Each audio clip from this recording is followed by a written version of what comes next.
You're on 94.9. It is 4:15 and it's Tuesday afternoon, which means Creation Ministries International. And this week we have Dr. John back in the studio. Good afternoon, Dr. John. Good afternoon, Mick. Always great to have you in the studio. And, of course, we've had some great creation speakers over the last few weeks.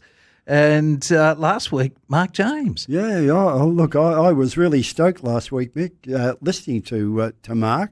And it really struck me how we all say much the same thing, but we all approach it from different angles. So It's always very different. And I loved what Mark said last week. He made the great point that the Bible makes sense of our created world, but evolution doesn't make any sense at all. And if you think of it this way, if the world is a chance evolutionary happening, which obviously we get told,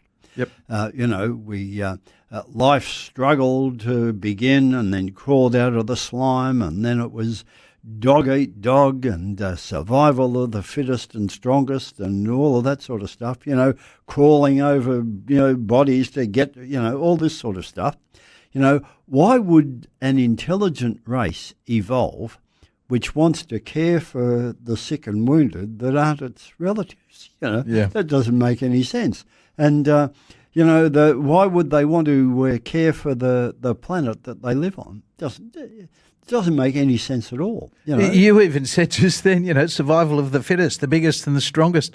Well, then why isn't the planet covered in dinosaurs and all the people dead? Yeah. I mean, they were definitely fitter and stronger than me. Well, that's right. Well, of course, we know what happened to them. But look, the other thing, Mick, I had to laugh at a film clip that I saw during the week. I mean, it was obviously AI generated, but there's a lot of that now, Dr. John. Yeah. But this was a crashed spacecraft, alien spacecraft, and there were these military personnel escorting an alien out of the spaceship, had him by the arm and he's walking along, little triangular head and spindly arms and spindly legs and fingers and all that sort of stuff.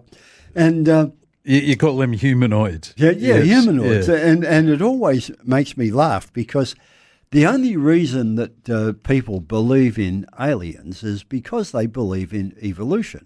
They think, well, if life evolved here, then surely because of all the billions of other planets and stars and whatever, surely it must have evolved somewhere else.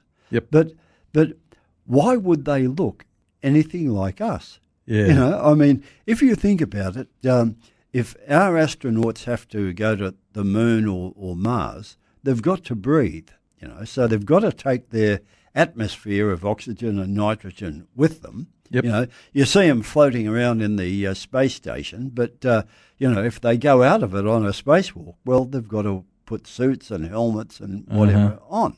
Now, why would an alien that looked a bit humanoid, why would they be able to breathe in our atmosphere if they had to breathe at all? Yeah.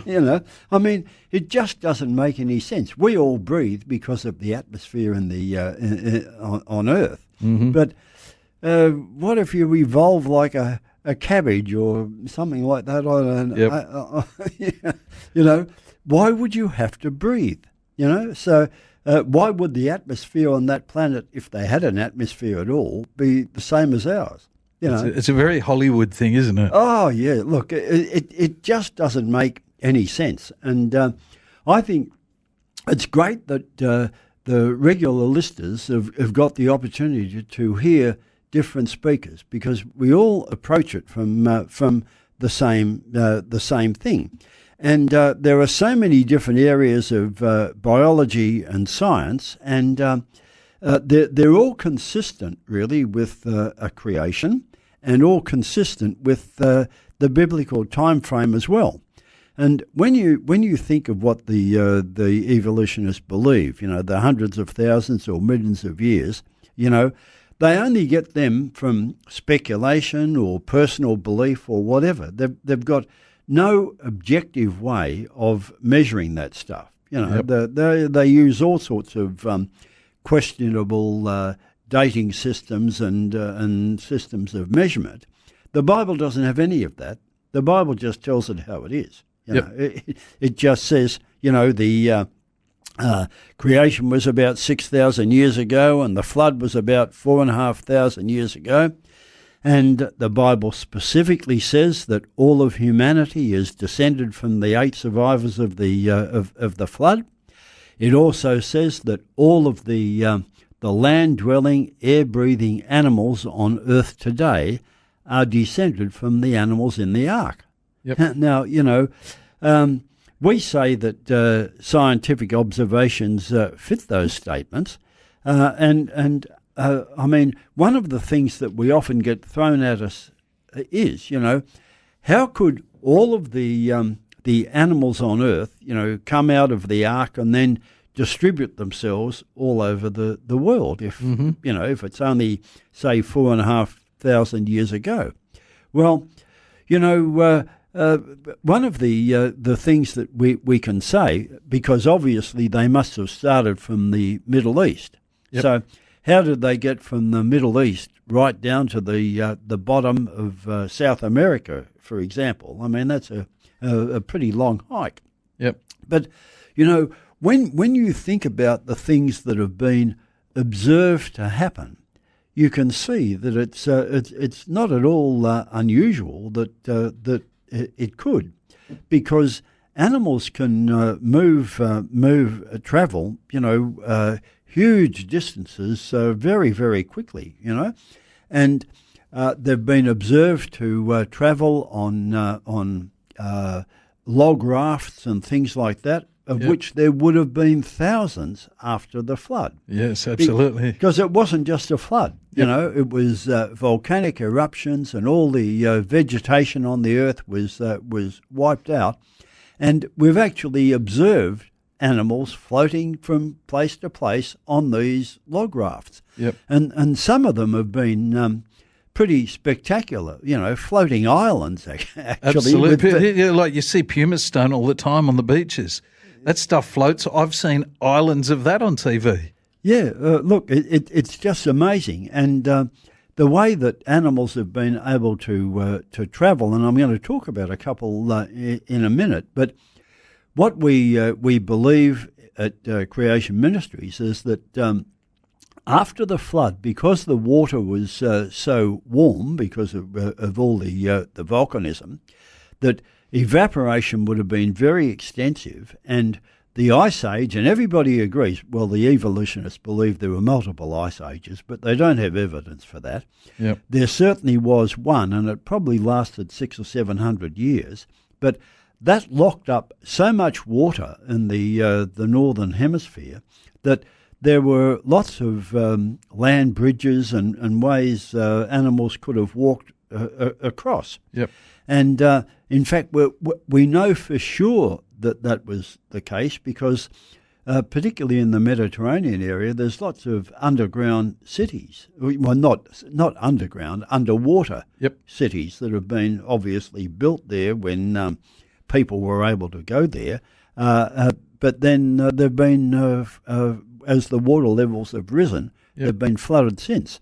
So the link between Russia and Alaska, the Bering Strait, you would have been able to walk across that. Yeah. You know, so animals were able to do that, and they had a couple of 100 years start on people, because the Bible tells us that people didn't start dispersing until after the Tower of Babel, and it specifically says that was about 4 or 5 generations after the flood. So we know the animals had a pretty good start on people.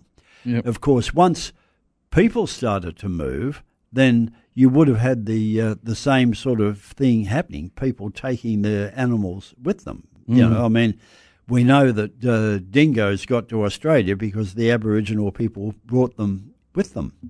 But when you think about it, look at what's happened in Australia with feral animals.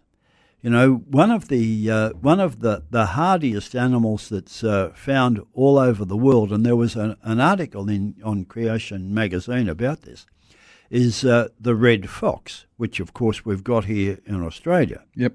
Well, we know how they got here. They were brought here by boat by people who wanted to go hunting them, Yep. and released them over here in the eastern states. But within about 100 years, red foxes were over in Western Australia as well. Yeah. So it didn't take them too long to spread. Yes. And of course, they did the same with rabbits. They Yep. released them in the eastern states, and I mean, it only took less than 50 years before they were over in Western Australia as well. Yep. So animals can spread for long distances very, very quickly. And I've got another fox story that I'm going to talk about when we come back. This is an absolute ripper about how fast an animal can travel. Yes. Now, you also mentioned the land bridges, Dr. John, and all I could think of is recent science has proven that, you know, we're all told that, you know, there's sea level rise. Well, recent science has proven that a bunch of cities around the world aren't actually just sitting there watching the sea level rise. They're actually dropping the weight of the cities. And they've proven that it is the weight of all the buildings and roads and everything else is literally pushing the land down. Now, after the Great Flood, there would have been some land that was, you know, prior to the flood land just sitting there nice and sturdy. A lot of land would have been brand new, silty soil, you know, stuff just chocked on top, which would settle. That quickly would have dropped as well. So those land bridges didn't necessarily get pulled apart. I mean, tectonic plates moving can make a difference, but it could have quite literally just settled. Yeah, well, everything that we talk about in that area, Mick, is speculation because people weren't there to see it. Yeah. You know, and we know that the flood completely disrupted the first world that God had created. Yeah. And we know that it was tectonic upheavals, volcanic upheavals, rain. We can only imagine what it was all like at that time. And then it had to settle and become now what it is today after everything settled after the flood and the Ice Age. Yeah, absolutely. You are with Dr. John from Creation Ministries International. It's 4:27. We'll be back with Dr. John after just a little bit of music and traffic and weather. You're on Rhema 94.9. It's 21 minutes to 5. And, of course, this afternoon we have Dr. John from Creation Ministries in the studio. And Dr. John's been talking a bit about, the animals sort of moving around the planet sort of straight after the flood. You know, Dr. John, when I was a kid, I made a spear, like this spear out of one of those stinking Rogers plants. And the plan was, you see, because we used to have horses on our farm and Dad didn't like the foxes very much, I was going to go and spear a fox. But, you know, those things are pretty quick.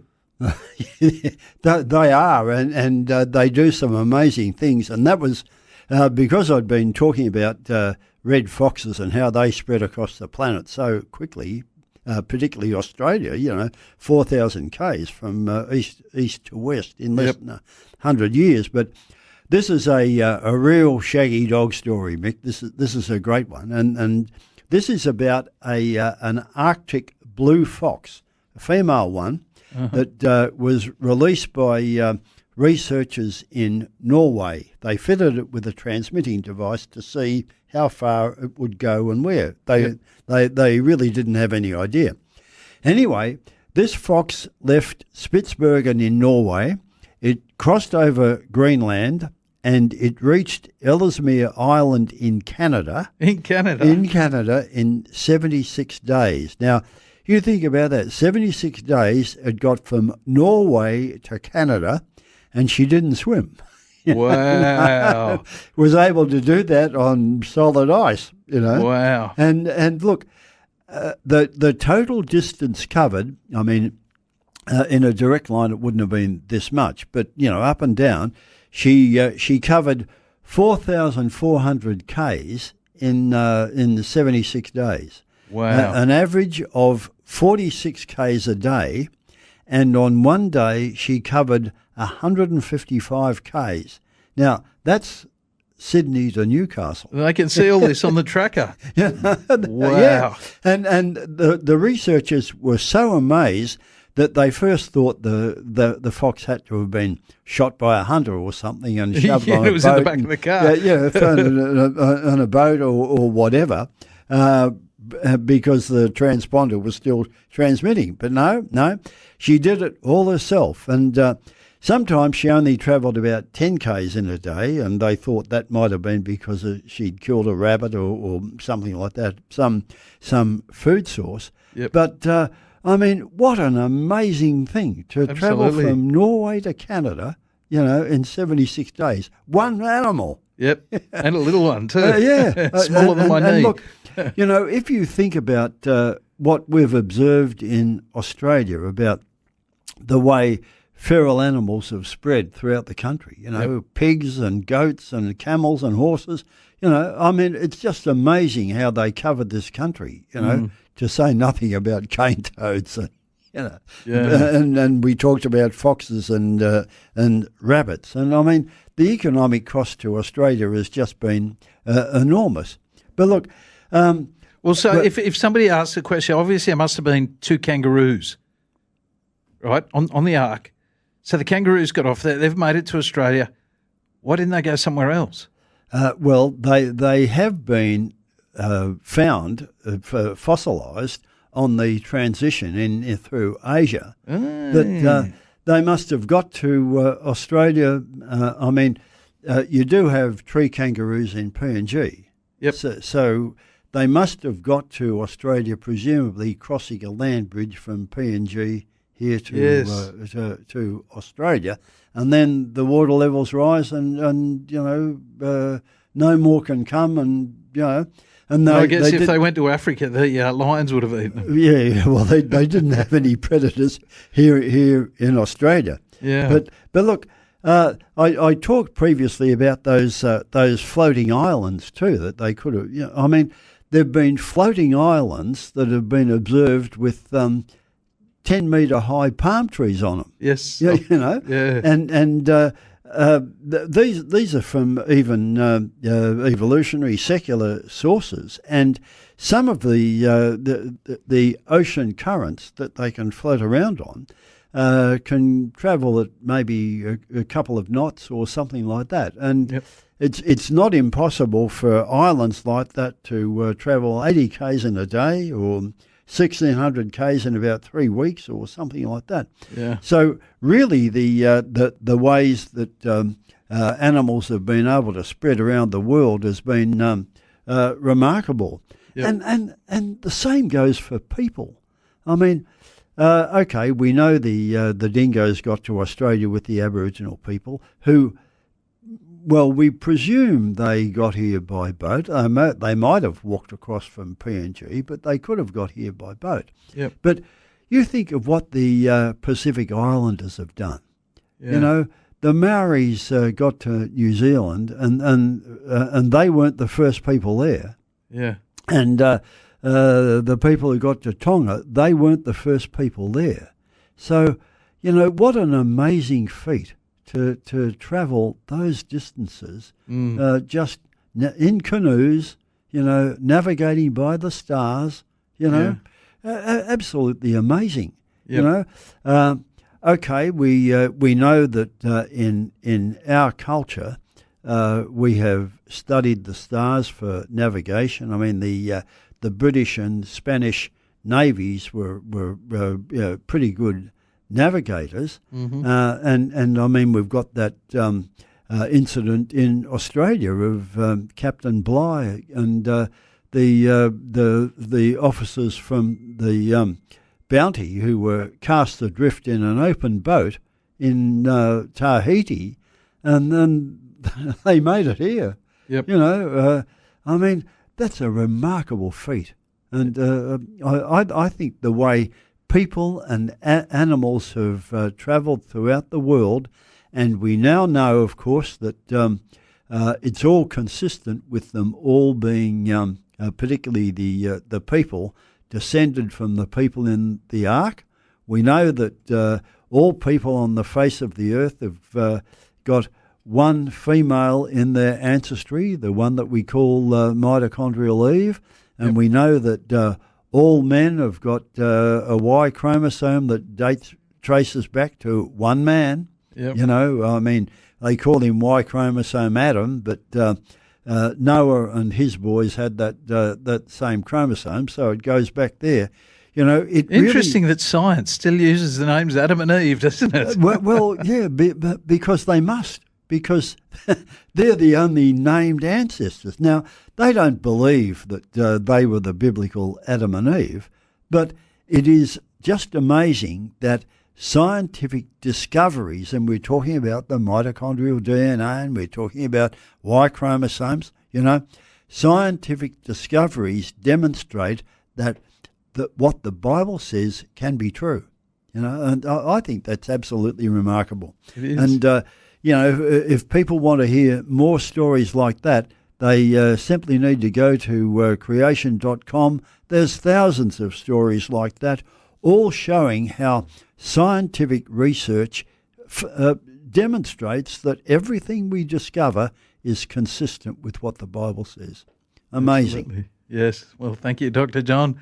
Another awesome week from Creation Ministries. We appreciate you coming in, and we'll see you again next week. You will, Mick, and it's our privilege to do this session. We absolutely love it, and we're so grateful to Rhema for giving us the opportunity. Awesome. Well, thank you, Dr. John.